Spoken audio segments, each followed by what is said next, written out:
ಚುನಾವಣೆಗೆ ಬರೋದಕ್ಕಿಂತ ಮುಂಚಿತವಾಗಿಯೇ ನೀವು ಭಾಳ ಟ್ರೋಲ್ಗೊಳಗಾಗಿ.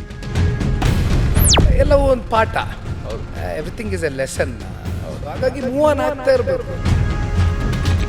ನೀವು MP ಎಲೆಕ್ಷನ್ ನಿಲ್ಲೋದಕ್ಕಿಂತ ಮುಂಚಿತವಾಗಿ ಬಹುಶಃ ಈ ಟೋಲ್ ಗೇಟ್ನಲ್ಲಿ ನಡೆದಂಥ ಒಂದು ಹೋರಾಟದಲ್ಲಿ ದೇವನಹಳ್ಳಿಲಿ ಬಹುಶಃ ಅದು ನೀವು ಮೊದಲ ಪ್ರೋಗ್ರಾಮ್ ಅದು ಅಂತ ಅನಿಸುತ್ತೆ ನನಗೆ.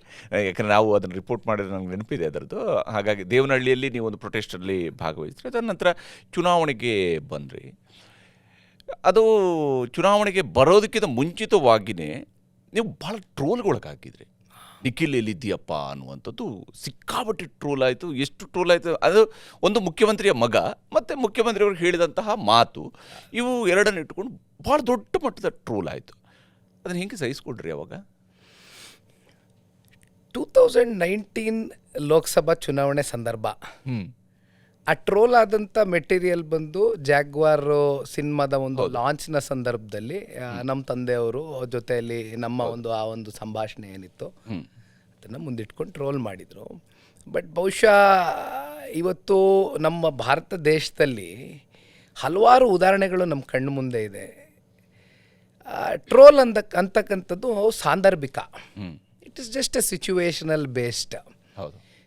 ಬಟ್ ಯಾರು ಟ್ರೋಲ್ಗೆ ಒಳಗಾಗಿರ್ತಕ್ಕಂಥ ವ್ಯಕ್ತಿ ಇರ್ತಾರೆ, ಜೀವನದಲ್ಲಿ ಜನರ ಪರವಾದಂಥ ಧ್ವನಿ, ಕಾಳಜಿ, ಬದ್ಧತೆಯಿಂದ ಒಂದು ಮೆಟ್ಲು ಏರಿರ್ತಕ್ಕಂಥವ್ರನ್ನೂ ಕೂಡ ಒಂದಷ್ಟು ಉದಾಹರಣೆಗಳು ನಮ್ಮ ಕಣ್ಮುಂದೆ ಕಾಣುತ್ತೆ. ಹಾಗಾಗಿ you should still take it very lightly. ಆಮೇಲೆ ಇವತ್ತಿನ ಸೋಷಿಯಲ್ ಮೀಡಿಯಾ ಜಗತ್ತು ಯಾವ ಮೆಟೀರಿಯಲ್ ಟ್ರೋಲ್ ಆವಾಗ ನೋವು ಆಗಿರಲಿಲ್ವ? ಇದನ್ನೆಲ್ಲ ಏನಪ್ಪ ನಾನು ರಾಜಕಾರಣಕ್ಕೆ ಇದನ್ನೇನು ಬರ್ತಾ ಇದ್ದೀನಿ, ಇದು ನೋಡಿದರೆ ಈ ಥರದಲ್ಲೆಲ್ಲ ನನ್ನನ್ನು ಇದು ಮಾಡ್ತಿದ್ದಾರೆ, ನಾನು ಎಲ್ಲಿದ್ದರೂ ಕೂಡ ಈ ಥರದಲ್ಲಿ ನನ್ನನ್ನು ಹಿಂಸೆ ಮಾಡ್ತಿದ್ದಾರೆ ಅನ್ನೋ ಥರದಲ್ಲಿ ಅನ್ನಿಸ್ಲಿಲ್ಲ ನಿಮಗೆ? ಅಲ್ಲ, ಸ್ವಾಭಾವಿಕವಾಗಿ ಇಟ್ ಈಸ್ ಕ್ವೈಟ್ ಡಿಸ್ಟರ್ಬಿಂಗ್, ಇಲ್ಲ ಅಂತ ಏನಿಲ್ಲ. ಯಾಕೆಂದರೆ ಮನುಷ್ಯ ಯಾರೇ ಇರಲಿ ಒಂದು ಸೆಂಟಿಮೆಂಟ್ ಮೇಲೆ ಜೀವನ ಮಾಡ್ತಾ ಇರ್ತೀವಿ. ಹಾಗಾಗಿ ವಿಚಾರ ಏನೋ ಇತ್ತು, ಇದನ್ನು ಮೆಟೀರಿಯಲ್ ಏನೋ ಕನ್ವರ್ಟ್ ಆಯಿತು ಅಂತಕ್ಕಂಥದ್ದು. ಆಮೇಲೆ ಐ ವಾಸ್ ಸ್ಟಿಲ್ ಯಂಗ್. ಈಗ 19 ಅಂತ ಹೇಳಿದ್ರೆ ಲೈಕ್ ಗುಡ್ 7-8 ಇಯರ್ಸ್ ಬ್ಯಾಕ್.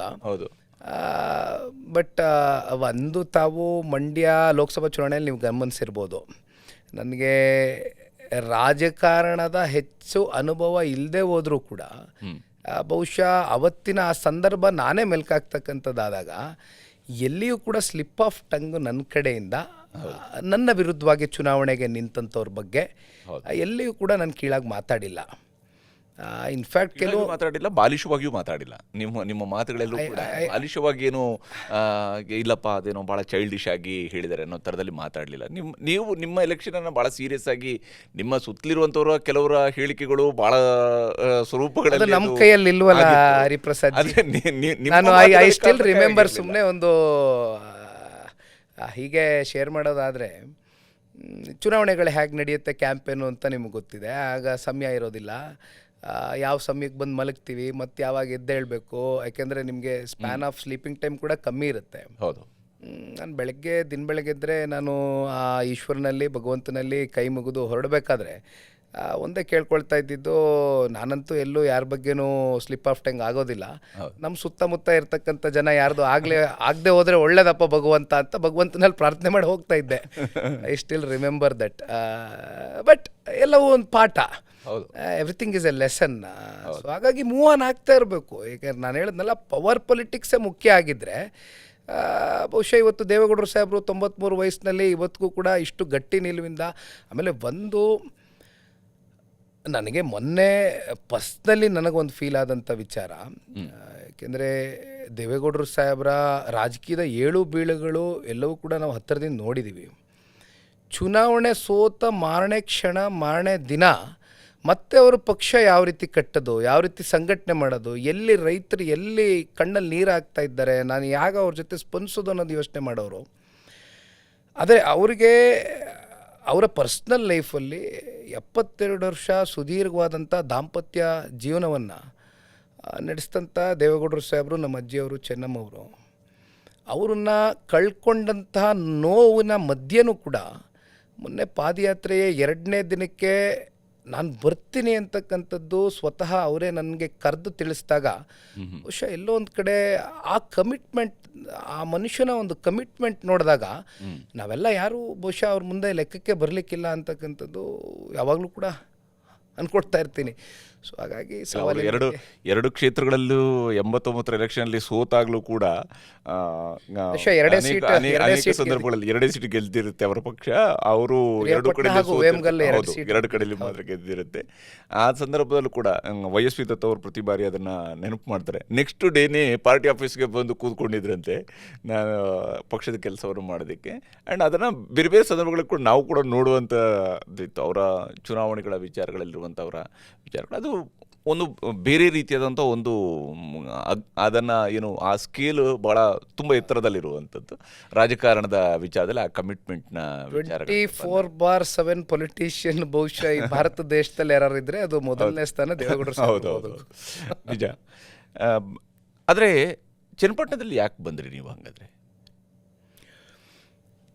ಚನ್ನಪಟ್ಟಣದಲ್ಲಿ ಸರ್ ಇದು ಕೊನೆಯ ಹಂತದ ತೀರ್ಮಾನ. ಅಂದರೆ ನಿಮಗೆ ಗೊತ್ತಿದೆ ಏನು ನಡೀತು. ಯಾಕೆಂದರೆ ಚನ್ನಪಟ್ಟಣದಲ್ಲಿ ಕುಮಾರಣ್ಣವರು 2 ಬಾರಿ ಶಾಸಕರಾಗಿದ್ದರು. ಹೌದು, ನಿಯರ್ಲಿ 7 ವರ್ಷ ಶಾಸಕರಾಗಿದ್ದಂಥವ್ರು. ತಮಗೆ ಗೊತ್ತಾಯಿತು, ನಾನು ಲೋಕಸಭೆದು ಹೇಳಿದೆ, ಮಂಡ್ಯದಲ್ಲಿ ನಾನು ಯಾವಾಗ ನಿಲ್ಲೋದಿಲ್ಲ ಅಂತಾಯಿತು. ಇನ್ಫ್ಯಾಕ್ಟ್ ನಾನು ನಮ್ಮ ಜಿಲ್ಲೆಯಲ್ಲಿ ಇರ್ತಕ್ಕಂಥ ಮತ್ತಷ್ಟು ಸೀನಿಯರ್ ಲೀಡರ್ಸ್ ಜೊತೆ XMLAs ಜೊತೆ ಕೂತು ಚರ್ಚೆ ಮಾಡಿದ್ದೆ. ಸೊ ಅದರಲ್ಲಿ ಒಂದಿಬ್ಬರು ತಯಾರಾಗಿದ್ದರು ನಿಲ್ಲೋದಕ್ಕೆ. ಆದರೆ ಕಾರ್ಯಕರ್ತರ ಭಾವನೆ ಆ ರೀತಿ ಇರಲಿಲ್ಲ. ಇದರ ನಿಖಿಲ್ ಬರಬೇಕು, ಇಲ್ಲಾಂದರೆ ಕುಮಾರಣ್ಣನೇ ಬರಬೇಕು ಇಲ್ಲಿ ಅನ್ನುವಂಥದ್ದು ಅವರ ಒತ್ತಾಯಪೂರ್ವಕವಾದಂಥ ಭಾವನೆಗಳಿಗೆ ಸ್ಪಂದಿಸಿ ಕುಮಾರಣ್ಣ ಅವ್ರು ಹೋಗಿ ನಿಂತ್ಕೊಂಡ್ರು. ಅಲ್ಲಿ ಚನ್ನಪಟ್ಟಣದಲ್ಲಿ ಏನಾಗಿತ್ತು ಸರ್, ನಿಮಗೆ ಗೊತ್ತು, ಚನ್ನಪಟ್ಟಣ ಎವ್ರಿ ಟೈಮ್ ಲೈಕ್ ನಾನು ಐ ಸ್ಟಿಲ್ ರಿಮೆಂಬರ್, ನಾನು ನೆನೆಸ್ಕೊಳ್ಬೇಕಾಗ್ತದೆ, ಅತ್ಯಂತ ಪ್ರಾಮಾಣಿಕರಲ್ಲೊಬ್ಬರು ಪ್ರಾಮಾಣಿಕ ಕಾರ್ಯಕರ್ತರು ಸಿಮ್ಲಿಂ ನಾಗರಾಜ್ರವರು. ನಮ್ಮ ಕಣ್ಮುಂದೆ ಇವತ್ತಿಲ್ಲ, ಅವ್ರು ನಮ್ಮನ್ನು ಆಗಲೂ ಹೋಗಿದ್ದಾರೆ. ಅವರು ನಿಂತಂಥ ಸಂದರ್ಭದಲ್ಲೂ ಕೂಡ ಅತ್ಯಂತ ಬಡ ಕಾರ್ಯಕರ್ತ, ಅವರಲ್ಲಿ ಯಾವುದೇ ರೀತಿ ಆರ್ಥಿಕವಾದಂಥ ಸದೃಢತೆ ಇರಲಿಲ್ಲ. ಅವರಿಗೂ ಕೂಡ ಅಲ್ಲಿರ್ತಕ್ಕಂಥ ಕ್ಷೇತ್ರದ ಜನತೆ 60,000 ಮತಗಳು ನಿರಂತರವಾಗಿ ಕ್ರೋಢೀಕರಿಸ್ಕೊಂಬಂತು. ಯಾವಾಗ ಕುಮಾರಣ್ಣ ಅವ್ರಿಗೆ ಅಲ್ಲಿರ್ತಕ್ಕಂಥ ಕಾರ್ಯಕರ್ತರು ನಾವು ಇಲ್ಲಿ ಗೆಲ್ಲಿಕ್ಕೆ ಆಗಿಲ್ಲ, ನಿಮ್ಮ ಮೂಲಕ ನಾವು ಗೆಲುವನ್ನು ಸಾಧಿಸಬೇಕು ಅಂತ 18ನಲ್ಲಿ ಕರ್ಕೊಂಡೋದ್ರು. ಬೈ ಎಲೆಕ್ಷನ್ ಆಯಿತು, ರಾಮನಗರ ಬಿಟ್ಕೊಟ್ರು, ನಮ್ಮ ತಾಯಿಯವ್ರು ಬಂದು ಸ್ಪರ್ಧೆ ಮಾಡಿದರು. ಹೌದು, ಅಲ್ಲಿಂದ ನಡ್ಕೊಂಬಂದಂಥದ್ದು 7 ವರ್ಷ ಅಲ್ಲಿ ಅವರು ಶಾಸಕರಾಗಿದ್ದರು. ಕಾರ್ಯಕರ್ತರಲ್ಲಿ ಎಲ್ಲೋ ಒಂದು ಕಡೆ ಇವತ್ತು 7 ವರ್ಷ ಕುಮಾರಸ್ವಾಮಿ ಅವ್ರನ್ನ ನಾವು ಶಾಸಕರಾಗಿ ನೋಡಿದ್ದೀವಿ, ನಾವೆಲ್ಲ ಬೀದಿಲಿದ್ವು. ಇವತ್ತು ಅವ್ರು ಬಂದ ಮೇಲೆ ಸಂಘಟನೆ ಇರ್ಬೋದು, ಅಭಿವೃದ್ಧಿ ಇರ್ಬೋದು, ಬಹುಶಃ ಅಭಿವೃದ್ಧಿನೇ ಮುಂದಿಟ್ಕೊಂಡು ಚುನಾವಣೆಯಲ್ಲಿ ಮತ ಬರುತ್ತೆ ಅನ್ನೋದಾದರೆ ಬಹುಶಃ ಅತ್ಯಂತ ದೊಡ್ಡ ಬಹುಮತದಿಂದ ನಿಖಿಲ್ ಕುಮಾರಸ್ವಾಮಿ ಗೆಲ್ತಾ ಇದ್ದ. 1500 ಕೋಟಿಯಷ್ಟು ಅನುದಾನವನ್ನು ತೆಗೆದುಕೊಂಡೋಗಿ ಅಭಿವೃದ್ಧಿ ಕೆಲಸ ಕಾರ್ಯಗಳಾಗಿತ್ತು. ಬಹುಶಃ ನಾನು ಹೇಳ್ತಕ್ಕಂಥದ್ದಲ್ಲ, ರಾಜ್ಯದಿಂದ ಹಲವಾರು ಜಿಲ್ಲೆಗಳಿಂದ ನಮ್ಮ ಕಾರ್ಯಕರ್ತರು ಮುಖಂಡರು ಕಲ್ಯಾಣ ಕರ್ನಾಟಕದಿಂದ ಬಂದಾಗ ನಮ್ಮ ಮುಖ್ಯ ರಸ್ತೆಗಳಲ್ಲೂ ಕೂಡ ಇಂಥ ಉತ್ತಮವಾದಂಥ ರಸ್ತೆಗಳು ನಾವು ಕಾಣಲಿಕ್ಕೆ ಸಾಧ್ಯ ಇಲ್ಲ. ಅಷ್ಟು ಉತ್ತಮವಾಗಿ ಇಲ್ಲಿ ಕುಮಾರಣ್ಣ ಅವರು 110 ಕೆರೆಗಳನ್ನ ತುಂಬಿಸಿರ್ತಕ್ಕಂಥದ್ದು ಎಲ್ಲವೂ ಕೂಡ ಆಗಿತ್ತು ಆ ಕಾಲದಲ್ಲಿ. ಬಟ್ ನನ್ನ ವಿಚಾರಕ್ಕೆ ಸಂಬಂಧಪಟ್ಟಂತೆ ಸರ್, ನಾನು ಮಂಡ್ಯದಲ್ಲೇ ನಿಂತ್ಕೊಳ್ಳೋಕ್ಕೆ ರೆಡಿ ಇಲ್ಲದೆ ಹೋದಾಗ, ಬಿಕಾಸ್ ಆಫ್ ನನಗೆ ರಾಮನಗರದಲ್ಲಿ ನಿಂತಿದ್ದೆ, ರಾಮನಗರದಲ್ಲೇ ಉಳ್ಕೋಬೇಕು, ಮತ್ತೆ ಲೋಕಸಭೆಗೆ ಜಂಪ್ ಆಗೋದು, ಮತ್ತೆ ಅವಕಾಶ ಸಿಕ್ತು, ಮತ್ತೆ ಇಲ್ಲಾವುದೋ ಇನ್ನೊಂದು ಕ್ಷೇತ್ರ ಹುಡ್ಕೋದು ಆಗಬಾರ್ದು ಅನ್ನೋದು ಗಟ್ಟಿ ನಿಲುವಲ್ಲಿದ್ದೆ. ಬಟ್ ಎಲ್ಲೋ ಒಂದು ಕಡೆ ನನ್ನ ಮೇಲೆ ಒತ್ತಾಯಪೂರ್ವಕವಾಗಿ ಆದಂಥ ಕೆಲವೊಂದಷ್ಟು ಸನ್ನಿವೇಶಗಳಿಗೆ ಒಳಗಾಗಿ ನಾನು ತಲೆ ಕೊಡಬೇಕಾಗಿ ಬಂತು ಹೊರತುಪಡಿಸಿ I was never really keen are interested in contesting the election. Why should I? ಈಗ ನನಗೆ ಸಂಬಂಧ ಇರ್ತಕ್ಕಂಥ ಕಡೆ ನಾನು ಚುನಾವಣೆ ನಿಂತ್ಕೋಬೇಕು. ನನಗೆ ಸಂಬಂಧ ರಾಮನಗರದ ಕ್ಷೇತ್ರದ ಲೀಡರ್ಗಳ ಜೊತೆ, ಕಾರ್ಯಕರ್ತರ ಜೊತೆ, ಜನರ ಜೊತೆ ನಿರಂತರವಾದಂಥ ಸಂಪರ್ಕ ಸಂಬಂಧ ಇತ್ತು. ಚುನಾವಣೆ ನಿಲ್ತಕ್ಕಂಥದ್ದಕ್ಕೆ ಮಾತ್ರ ನಾನು ಹೇಳ್ತಾ ಇದ್ದೀನಿ, ಚನ್ನಪಟ್ಟಣದಲ್ಲಿ ಇಲ್ಲ ಅಂತ ಅಲ್ಲ, ಚುನಾವಣೆ ನಿಲ್ಲುವಂಥದ್ದಕ್ಕೆ. ಬಟ್ ಅಲ್ಟಿಮೇಟ್ಲಿ ಪಕ್ಷದ ವರಿಷ್ಠರು, ಅದರಲ್ಲೂ ದೇವೇಗೌಡರು ಸಾಹೇಬರು, ಕುಮಾರಣ್ಣ ಅವರು, ಗೆಲುವು ಸೋಲು ಏನೇ ಇದ್ದರೂ ಕೂಡ ನೀನು ಚುನಾವಣೆಯಲ್ಲಿ ನಿಂತ್ಕೋಬೇಕಪ್ಪ ಇವತ್ತಿನ ಪರಿಸ್ಥಿತಿಯಲ್ಲಿ. ಬಿಕಾಸ್ ಇರ್ತಕ್ಕಂಥ ಕಾರ್ಯಕರ್ತರನ್ನ ನಾವು ಬಿಟ್ಕೊಡೋಕ್ಕಾಗೋದಿಲ್ಲ. ಇನ್ಫ್ಯಾಕ್ಟ್ ನಾನು ನಮ್ಮಲ್ಲಿರ್ತಕ್ಕಂಥ ಕೆಲವೊಂದಷ್ಟು ಜನ ಮುಖಂಡರುಗಳಿದ್ರು, ಅವ್ರ ಹೆಸರುಗಳೆಲ್ಲ ಮಧ್ಯದಲ್ಲಿ ಇದೇನಾದರೂ ಈ ಥರ ಡಿಸ್ಟರ್ಬ್ ಆದಾಗ ಪ್ರಸ್ತಾವನೆಗೆ ಬಂದಿತ್ತು. ನಾನೇ ಒಂದಿಬ್ಬರನ್ನ ಇಲ್ಲ ನಿಂತ್ಕೊಳ್ಳಿ, ಒಂದು ಅವಕಾಶ ಮಾಡಿ ಅಂತಕ್ಕಂಥದ್ದು ಕೂಡ ಹೇಳಿದ್ದೆ. ಬಟ್ ಅಲ್ಟಿಮೇಟ್ಲಿ ಬಹುತೇಕರ ಒಪಿನಿಯನ್ ಏನಾಗಿತ್ತು ಅಂತ ಹೇಳಿದ್ರೆ, ನಿಖಿಲ್ ಅವ್ರು ನಿಲ್ಲಿಲ್ಲ ಅಂತ ಹೇಳಿದ್ರೆ ಈ ಚುನಾವಣೆಯಲ್ಲಿ ನಾವು ಫೈಟ್ ಕೂಡ ಕಟ್ಟಕ್ಕಾಗೋದಿಲ್ಲ. ಒಲ್ಲದ ಮನಸ್ಸಿನಲ್ಲಿ ಆ ಚುನಾವಣೆಯನ್ನು ನಿಲ್ಲಬೇಕಾಗಿ ಬಂತು. ಅಲ್ಲಿಗೆ ಎರಡನೇ ಜೊತೆಗೆ ಮೂರನೇದು ಅನ್ನುವಂಥ ರಿಜಿಸ್ಟರ್ ಆಯಿತು. ಆದರೆ ವಾಟ್ ನೆಕ್ಸ್ಟ್ ಅಂತೇಳಿ ಅನಿಸುತ್ತೆ, ಮುಂದಿನ ಚುನಾವಣೆ ಅನ್ನುವಂಥ ವಿಚಾರ. ನೀವು ಆವಾಗಲೇ ಹೇಳಿದ್ರಿ, ರಾಮನಗರನೇ ನನ್ನ ಕರ್ಮಭೂಮಿ, ಅದನ್ನೇ ನಾನು ಸ್ಪರ್ಧಿಸ್ತೀನಿ ಅಂತ ಹೇಳಿಕೊಂಡು. ರಾಮನಗರ ದೇವೇಗೌಡರು 94ರಲ್ಲಿ ಗೆದ್ದಲಿಂದ ಲೆಕ್ಕ ಹಾಕ್ತಾ ಬಂದಾಗ ಚುನಾವಣೆ, ಅವ್ರು ಪ್ರಧಾನಮಂತ್ರಿ ಆದಾಗ ನಡೆದಂಥ ಬೈ ಎಲೆಕ್ಷನ್ಲೂ ಕೂಡ ನಿಮ್ಮ ಪಕ್ಷ ಸೋತಿತ್ತು ಅಲ್ಲಿ. ಅದು ಅಂಬರೀಷ್ ಅವ್ರನ್ನ ಕರ್ಕೊಂಡು ಬಂದು ನಿಲ್ಲಿಸಿ ಸೋತಿರುವಂಥದ್ದು ಕೂಡ ನಡೆದಿತ್ತು. ಆದರೆ ರಾಮನಗರ ಎಷ್ಟು ಮಟ್ಟಿಗೆ ಈಗ ನಿಮ್ಮನ್ನು ಮತ್ತೆ ಗೆಲ್ಲಿಸುತ್ತೆ ಅನ್ನೋಂಥ ವಿಶ್ವಾಸ ನಿಮಗಿರುವಂಥದ್ದು, ಯಾವ ಕಾರಣಕ್ಕೆ ನಿಮ್ಮನ್ನು ಗೆಲ್ಲಿಸುತ್ತೆ ಅನ್ನೋಂಥದ್ದು ಇರೋದು? ನನಗೆ ಅಚಲವಾದಂಥ ನಂಬಿಕೆ ಇದೆ, ವಿಶ್ವಾಸ ಇದೆ. ನಾನು ಅಲ್ಲಿರ್ತಕ್ಕಂಥ ನಮ್ಮ ಕಾರ್ಯಕರ್ತರು ಕೈ ಬಿಟ್ಟಿಲ್ಲ. ನನ್ನ 23ರ ಚುನಾವಣೆಯ ಸಂದರ್ಭದಲ್ಲಿ ನಮ್ಮ ಕಾರ್ಯಕರ್ತರಿಗೆ ನಾನೊಂದು ಮಾತು ಕೊಟ್ಟಿದ್ದೆ. ಈಗಲೂ ಕೂಡ ಅವ್ರು ಮರ್ತಿದ್ರು, ನಾನೇ ಜ್ಞಾಪಿಸ್ತೇನೆ.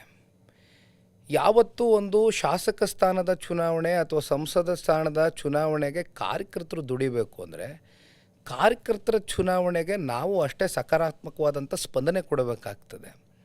ಹಾಗಾಗಿ ನಾನು ಅವ್ರಿಗೊಂದು ಕಮಿಟ್ಮೆಂಟ್ ಕೊಟ್ಟಿದ್ದೇನೆ.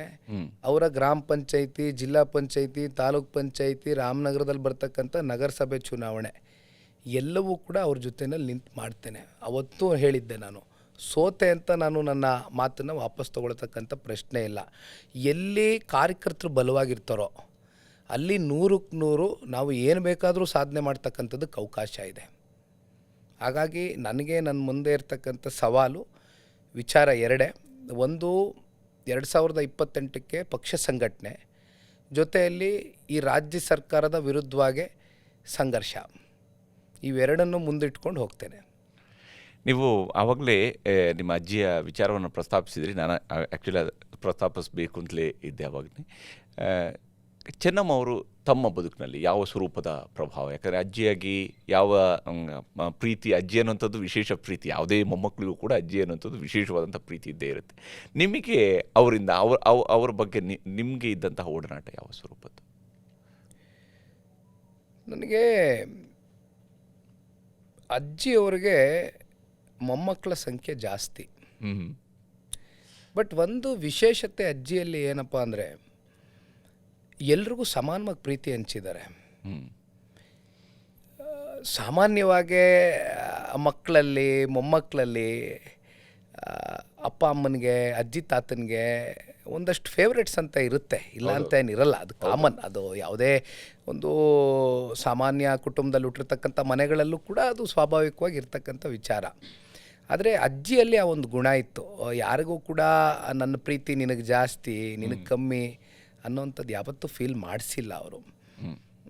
ಆಮೇಲೆ ಅಜ್ಜಿಯವ್ರಿಗೆ ಅವತ್ತಿನ ದಿನದಿಂದನೂ ಕೂಡ ನಾನು ಚಿತ್ರರಂಗಕ್ಕಿಂತ ಹೆಚ್ಚಾಗಿ ರಾಜಕಾರಣದಲ್ಲಿ ಸನ್ಮಾನ್ಯ ದೇವೇಗೌಡರು ಸಾಹೇಬರ ಹೆಸರು ಉಳಿಸ್ಬೇಕು ಅನ್ನುವಂಥದ್ದು ತುಂಬ ಮನಸ್ಸಿನಲ್ಲಿತ್ತು. ಭಾಳ ಹೇಳೋರು ಕೂಡ, ಅವ್ರಿಗೆ ಅಷ್ಟೇನು ಒಲವಿರಲಿಲ್ಲ ನಾನು ಚಿತ್ರರಂಗದಲ್ಲಿ ಇದ್ದಿದ್ದ ವಿಚಾರದಲ್ಲಿ. ಬಟ್ ಒಂದು, ನಾನಿವತ್ತು ಅಜ್ಜಿಯವ್ರನ್ನ ಬಹುಶಃ ನನ್ನ ಕೊನೆ ಉಸಿರಿವರೆಗೂ ಜ್ಞಾಪಿಸ್ಕೊಳ್ಬೇಕಾಗಿರ್ತಕ್ಕಂಥದ್ದು ಒಂದೇನಪ್ಪ ಅಂದರೆ, ನನ್ನ ಹಾಗೂ ನನ್ನ ಹೆಂಡತಿಯ ಸಂಬಂಧ ಅದು ಅಜ್ಜಿಯವರ ಮೂಲಕ ಇತ್ಯರ್ಥ ಆಗಿದ್ದು. ಸೊ ಇನ್ಫ್ಯಾಕ್ಟ್ ನಾನು ಬಹುಶಃ ಮೊನ್ನೆ ಒಂದು ಮೀಡಿಯಲ್ಲಿ ಮಾತಾಡ್ಬೇಕಾದ್ರೆ ಹೇಳ್ತಾ ಇದ್ದೆ, ನನ್ನ ಹೆಂಡತಿ ಈಗಲೂ ಕೂಡ ಜ್ಞಾಪಿಸ್ಕೊಳ್ತಾಳೆ. ಭಾಳ ಸಂಪ್ರದಾಯಸ್ಥ ಹೆಣ್ಮಗಳು. ಯಾರು ಕೂಡ ಆಕೆಗೆ ಪ್ರಶ್ನೆ ಮಾಡಲಿಲ್ಲ ಈ ಒಂದು ಮದುವೆಗೆ ಒಪ್ಪಿಗೆ ಇದೆಯಾ ಇಲ್ವೋ ಅಂತ. ಆದರೆ ಅಜ್ಜಿಯೊಬ್ಬರು ಮಾಡಿದರು ಅಂತಕ್ಕಂಥದ್ದು. ಸೊ ಅವರಲ್ಲಿ ಆ ಒಂದು ಗುಣ ಇತ್ತು. ವಿಶೇಷವಾಗಿ ಇವತ್ತು ನಾನೇನು ಹೇಳೋದು ಬೇಡ, ಕನ್ನಡ ನಾಡಿನ ಜನತೆ ಯಾವ ಒಂದು ಹೆಣ್ಣುಮಗಳು ಚುನಾವಣೆಗೆ ನಿಲ್ದಿರಾ ಅಥವಾ ರಾಜಕಾರಣದ ವಿಚಾರದಲ್ಲಿ ತಲೆ ಹಾಕ್ದಿರಾ, ದೇವೇಗೌಡರು ಸಾಹೇಬರ 7 ಬೀಳುಗಳಲ್ಲಿ ಅತ್ಯಂತ ಪ್ರಮುಖವಾದಂಥ ಪಾತ್ರವನ್ನು ವಹಿಸಿ, ಜೊತೆಯಲ್ಲಿ ಅವರಲ್ಲಿ ಇದ್ದಂಥ ವಿಶೇಷವಾದಂಥ ಗುಣ, ಬಹುಶಃ ಅವ್ರಿಗೆ ಬಂದಂಥ ಒಂದು ಹೆಸರು ಅನ್ನಪೂರ್ಣೇಶ್ವರಿ ಅನ್ನುವಂಥದ್ದನ್ನ ಇಡೀ ರಾಜ್ಯ ಇವತ್ತು ಸ್ಮರಿಸ್ಕೊಳ್ತಾ ಇದ್ದಾರೆ. ಹೌದು. ಬಹುಶಃ ಅಜ್ಜಿಯವರು ಅವರ ಒಂದು ನಡೆದು ಬಂದಂಥ ದಾರಿ ನಿಜಕ್ಕೂ ಕೂಡ ನಾವು ಇವತ್ತು ಅವ್ರನ್ನ ಕಳ್ಕೊಂಡಿದ್ದೀವಿ ಅಂದರೆ ಒಂದು ಕ್ಷಣ ನಂಬಲಿಕ್ಕೆ ಆಗೋದಿಲ್ಲ. ಬಟ್ ಒಂದು ಇನ್ಸಿಡೆಂಟ್ ನಾನು ಶೇರ್ ಮಾಡಲಿಕ್ಕೆ ಇಷ್ಟಪಡ್ತೇನೆ. ದೊಡ್ಡವರ ಹಾಗೂ ಅಜ್ಜಿಯವರ ಸಂಬಂಧ ಹೇಗಿತ್ತು ಅನ್ನೋದಕ್ಕೆ ಅಜ್ಜಿಯವರು ಕೊನೆಯ ದಿನಗಳಲ್ಲಿ ಏನೊಂದು 3-4 ಡೇಸ್ ಆಸ್ಪತ್ರೆಯಲ್ಲಿ ಅಡ್ಮಿಟ್ ಆಗಿದ್ದರು. ತಾತ ಅವರು ತೀರ್ಕೊಳ್ಳೋದಕ್ಕಿಂತ ಕೆಲವೇ ಕ್ಷಣಗಳ ಮುಂಚಿತವಾಗೇ ಶಿವನ ಪೂಜೆಯನ್ನು ಮಾಡಿಸಿ ಶಿವನ ಪ್ರಸಾದ ಕುಂಕುಮ ಮತ್ತು ಹೂವನ್ನು ತೆಗೆದುಕೊಂಡೋಗಿ ಅಜ್ಜಿಯ ಹಣೆ ಮೇಲಿಟ್ಟು ಕುಂಕುಮ ಇದು ಹೂವನ್ನು ಹಿಂದೆ ಮುಡಿಸ್ತಾ ಇದ್ದಂಗೆ ಕುಂಕುಮ ಹಣೆ ಮೇಲಿಟ್ಟು ಅಜ್ಜಿಯ BP ಏನಿತ್ತು ಅದು ಇಟ್ ಜಸ್ಟ್ ಡ್ರಾಪ್ಸ್ ಡೌನ್. ಅವರ ಜೀವನದ ಅಂತ್ಯ ಆಗುತ್ತೆ. ಸೊ ಇದೆಲ್ಲ ನೋಡಿದಾಗ somewhere around the corner that subconscious mind of ಅಜ್ಜಿ ಇಟ್ ವಾಸ್ ವೇಟಿಂಗ್ ಫಾರ್ ದೇವೇಗೌಡರು ಅನ್ನೋದು ಅದು ಈಗಲೂ ನನಗೊಂಥರ ಭಾಳ ರೋಮಾಂಚನ ಉಂಟಾಗುತ್ತೆ ವಿಚಾರ. ಅಂದರೆ ಅವರ ಪಾವಿತ್ರತೆ, ಆ ಒಂದು ಸಂಬಂಧದ ಪಾವಿತ್ರತೆ ಹೌದೌದು, ಬಹುಶಃ ಅದು ಯಾರು ಕೂಡ ಅದು ವರ್ಣಿಸ್ಲಿಕ್ಕೆ ಆಗೋದಿಲ್ಲ ಪದಗಳಲ್ಲಿ. ದೇವೇಗೌಡರ ಬಗ್ಗೆ ಇರುವಂಥ ಭಾಳ 24/7 ರಾಜಕಾರಣಿ ಅನ್ನುವಂಥ ವಿಚಾರಕ್ಕೆ ಇರುವಂಥ ಒಂದು ಪ್ರಮುಖವಾಗಿರುವಂಥ ಅಂಶ ಅಂದರೆ ಅವರ ಆಸಕ್ತಿ ರಾಜಕೀಯ ಬಿಟ್ಟರೆ ಅವರ ಕುಟುಂಬದಲ್ಲಿ ಅವರು ಟೈಮ್ ಸ್ಪೆಂಡ್ ಮಾಡ್ತಾ ಬಿಟ್ಟು ಬೇರೆ ಇನ್ಯಾವುದೂ ಇಲ್ಲ. ದೇವೇಗೌಡರ ವಿಚಾರದಲ್ಲಿ ದೇರ್ ವಾಸ್ ನೋ ಡೈವರ್ಷನ್ಸ್, ಹೌದು, ದೇರ್ ವರ್ ನೋ ಹ್ಯಾಬಿಟ್ಸ್. ಹೌದು, probably that is one thing.